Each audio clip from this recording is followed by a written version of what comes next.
Good evening, boys and girls. Welcome to Candy's Cozy Couch. My name is Candace, and my nickname is Candy. That's how I came up with that really inspiring name. At least I think it's pretty inspiring. Well, this story for the night is going to be a pretty inspiring one, as we are winding down Black History Month. But of course, beforehand, let me get my instrument for tonight ready.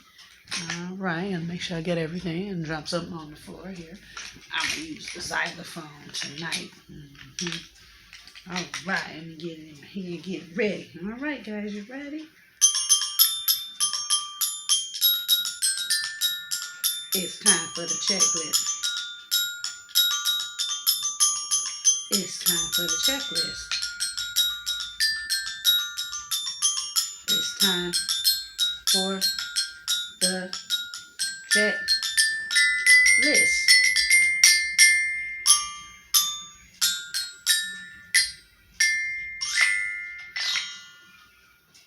Just like this.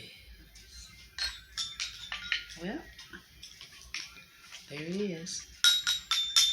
My little xylophone that I obviously suck at playing. But don't mind me. I'm paying homage to the xylophone.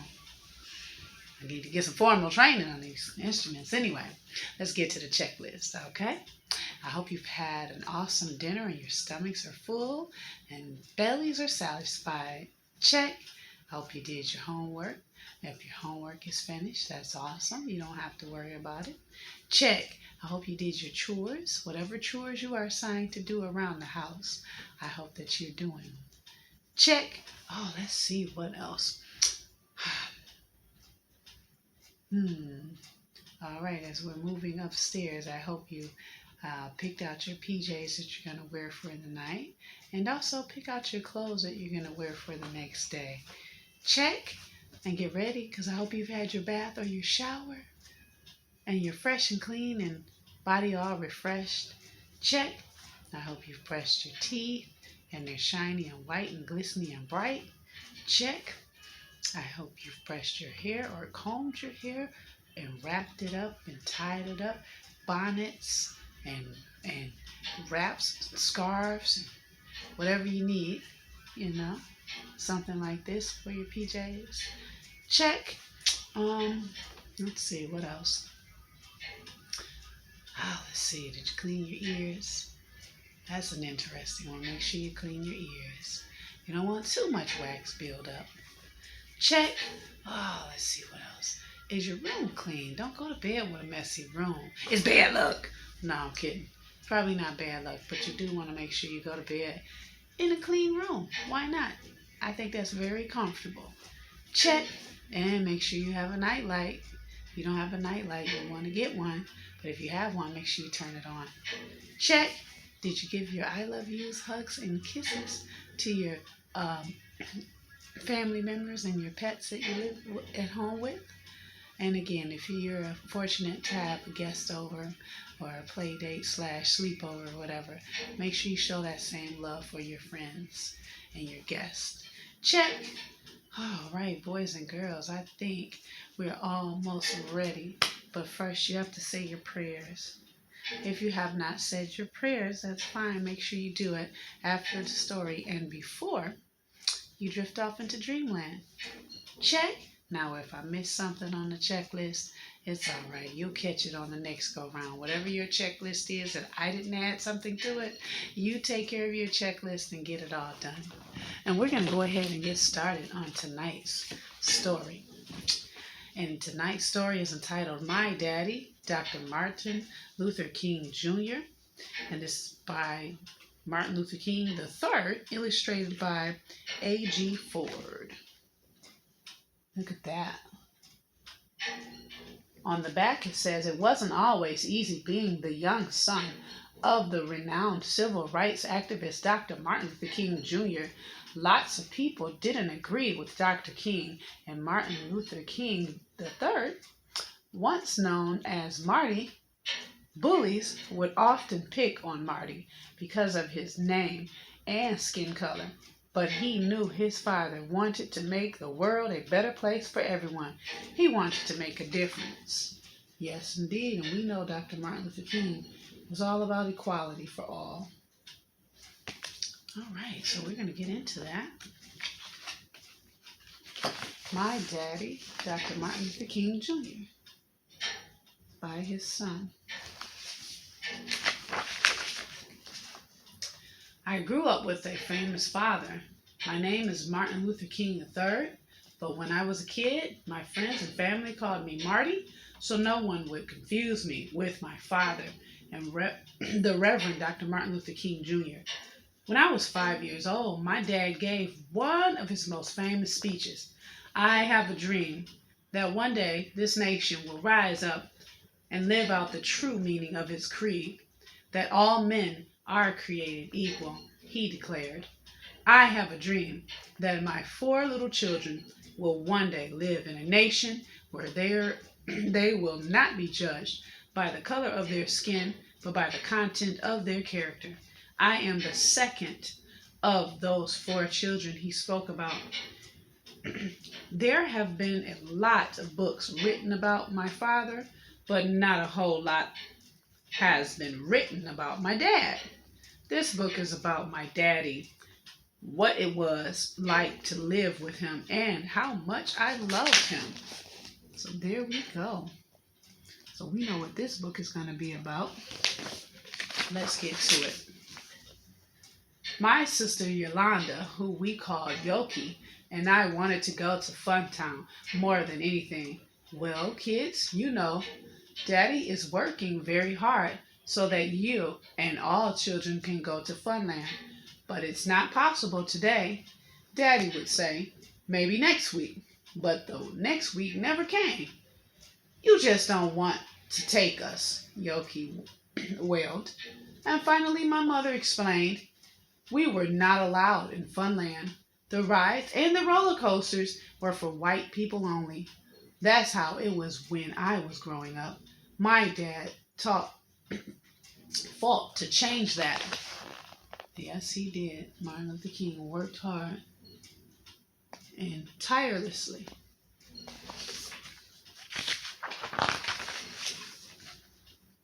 At home, though, my father was just Dad. He tossed the football with me, taught me how to shoot hoops, teased me and played with me. He would lift me up and put me on top of the refrigerator. I imagined swinging from the ceiling fan as if I were flying in my own airplane. Then I would let Daddy catch me as I fell into his arms. And that's important to know that no matter how hard Dr. Martin Luther King Jr. worked, he did have a family and he was a dad. Away from home, things were different. It wasn't always easy being the son of Martin Luther King Jr. What's your name? The 2 older boys asked. I don't remember, I said. I forgot. I knew it was wrong to lie. Why'd you say that, Marty? My mother would ask later. You know your name. It's your father's name. I knew. And I knew why I hadn't said my name, because I was afraid. See, he didn't want any backlash from other kids who knew how important his dad was. Some people didn't like my father's work. He was stirring up trouble, they said. My father never stole anything or hurt anyone.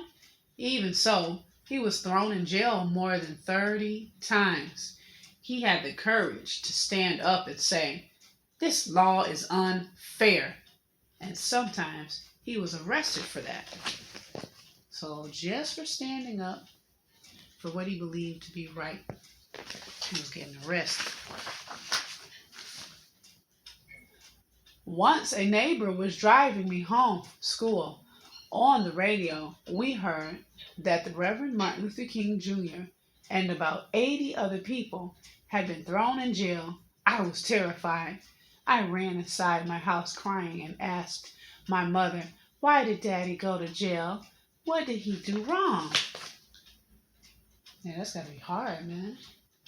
How many of those 30 times was Martin Luther King III around for. My mother hugged me. Your dad went to jail to help people, she told me. Some people don't have enough to eat or a comfortable homes, or clothes to wear. They are not as fortunate as we are. Daddy went to jail to make it possible for all people to have these things. Don't worry, Daddy will be coming back.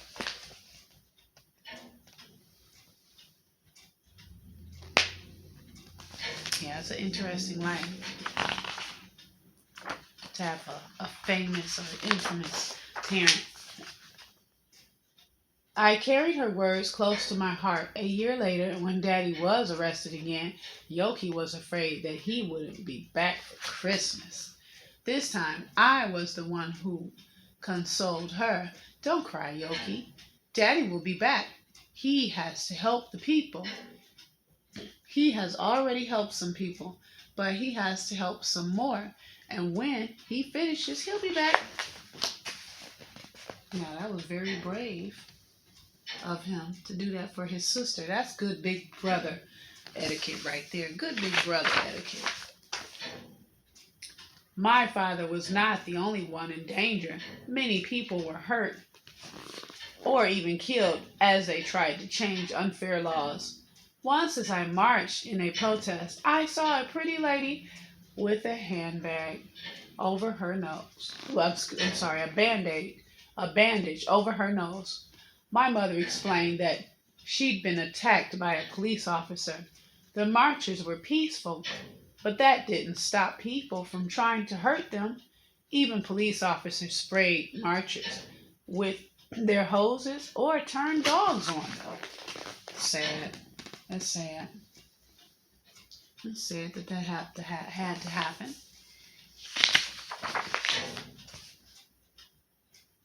Later, a police officer came up to us with a huge dog that growled at me. I was terrified. It's okay, Marty, my dad told me as he took my hand, and I felt safe. My dad was not a tall man, but he always made me feel like he was a giant. I was never afraid when I was with him.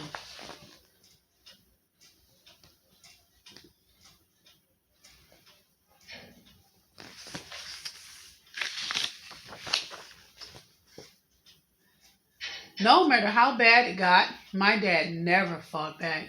We must meet violence with nonviolence. We must meet hate with love, he always said. Nonviolence wasn't just for marchers and protesters, it was for home as well. One Christmas, my brother Dexter and I got toy guns for presents. Most of the other boys in the neighborhood played with guns, and we wanted to be just like them. Oh boy, yeah, toy guns. I don't know. But we knew that guns were wrong. They were not toys. They were machines made to hurt and kill. Together, the whole family took the guns outside, made a bonfire, and destroyed them. That night, as my brother and I watched our gifts burn, we believed we were destroying all the hate in the world. Well, that was a very good gesture.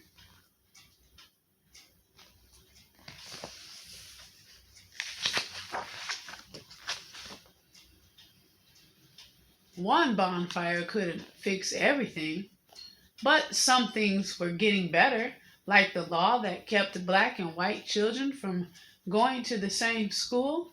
When I was in third grade, the law was finally changed. My mother told Yoki and me that we'd be going to a new school in September. I didn't want to be the new kid who sat alone. Yoki felt the same way. We don't want to go, we complained. We don't want to be the only black kids at the school. Yeah, that was a very big step. Desegregation. My mother said she'd see what she could do. The day before school started, we found out that our three friends the Albernathys would be going with us to Spring Street School. I was glad to have my friends and my sister with me because when we got to the school, there were flash bulbs going off and TV cameras everywhere. Why did the reporters want to talk to us? We were just kids going to school like everybody else. Yes, indeed. It was a big deal back then, and they were the kids of a famous person, so they got a lot of attention. We were each in different classrooms. It was strange to be the only black kid in my class. I felt like everyone was staring at me the whole day. One kid even made a nasty comment. "Wouldn't you rather go to school with your own kind?" he asked. "Why aren't you at your own school? We're all the same kind. We're all kids. And Spring Street is my school now," I said. "My father fought for us to be just kids attending the same schools.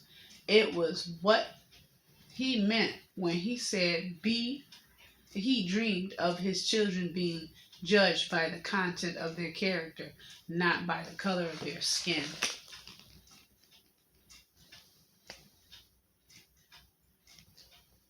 This is a very good story. Now this is our school at a time, one school at a time, one child at a time, one heart at a time. That is how the world is changed, by reaching out to other people with kindness and compassion. My father was changing minds and unfair laws. He once said, "We have a power within us which is more powerful than the power of bullets." That power was love and faith. It was a bullet that ended my father's life, but it did not stop his message. It did not stop his work. My father was there to see me start school, and he wasn't around to see me graduate. I was only 10 years old when he was killed. I was so young when my dad died, but I'm blessed with the memories of a warm and playful man, and I'm reminded of him everywhere I go. There are streets and churches and schools named for my father in almost every city in the United States.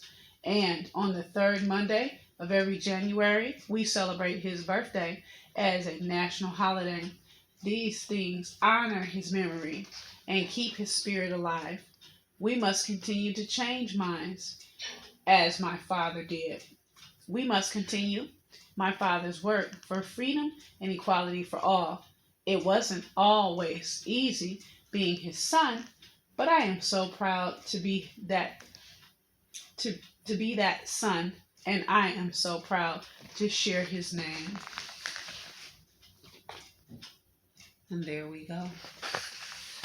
There we go. And that is the end of tonight's story. Boys and girls, that was awesome. Dr. Martin Luther King Jr. really was a very great man, and he did a lot for our people. So let's keep continuing in his legacy to continue to make our world a better place. Now, boys and girls, it is time for bed, right? Time for rest. Time to close our eyes, whisper to ourselves what we would like to dream about, relax our bodies, get comfy, cozy, snug as a bug in a rug under your blankets, safe and sound, and then just drift off to sleep to dreamland. I'll let you get there. See you next time. Bye-bye.